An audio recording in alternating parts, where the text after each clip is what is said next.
નમસ્કાર દર્શક મિત્રો, @ગુજરાતમાં આપનું સ્વાગત છે। એપ્રિલ મહિનામાં દેશમાં ગરમીએ તમામ રેકોર્ડ્સ તોડ્યા છે। દેશના વિભિન્ન ભાગોમાં રવિવારે સૌથી ગરમ દિવસ રહ્યો હતો।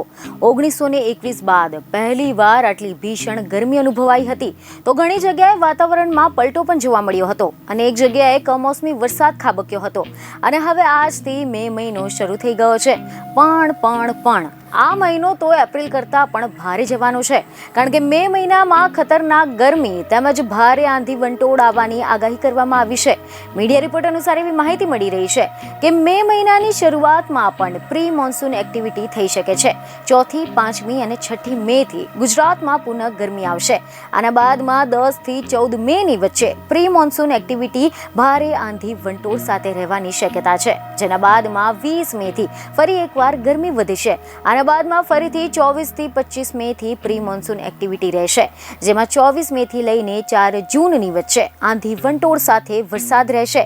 જો કે 7 જૂનથી સાગરમાં પવનો બદલાતા ફરી એકવાર વરસાદ આવશે।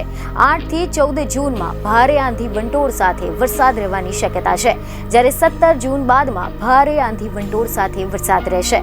જો કે આ વખતે તો દેશમાં ગરમીએ 100 વર્ષનો રેકોર્ડ તોડી નાખ્યો છે। અનેક જગ્યાએ એપ્રિલ મહિનામાં જ ગરમીનો પારો 43 ડિગ્રીને પાર પહોંચ્યો છે। હવે સ્થિતિ તો એવી થઈ ગઈ છે કે ઠંડા પ્રદેશો પણ ગરમીમાં શેકાઈ રહ્યા છે, તો પછી ગુજરાત જેવા સૂકા પ્રદેશનું શું કહેવું? હવેના દિવસોમાં રાજ્યમાં ગરમીનું પ્રમાણ વધશે। ખાસ કરીને પોરબંદર, ભાવનગર અને દીવમાં હીટ વેવની આગાહી કરવામાં આવી છે। સૌરાષ્ટ્રમાં 3 દિવસ યલો એલર્ટ જાહેર કરાયું છે, તો અમદાવાદ અને ગાંધીનગરમાં 41 ડિગ્રી જેટલું તાપમાન પહોંચી શકે છે। જોકે રાજ્યમાં કાળઝાળ ગરમી પડવાની આગાહી છે। રાજ્યના કેટલાક ભાગોમાં સખત હીટ વેવની આગાહી છે। સૌરાષ્ટ્ર સહિત દરિયાકાંઠાના વિસ્તારોમાં હીટ વેવની આગાહી કરવામાં આવી છે।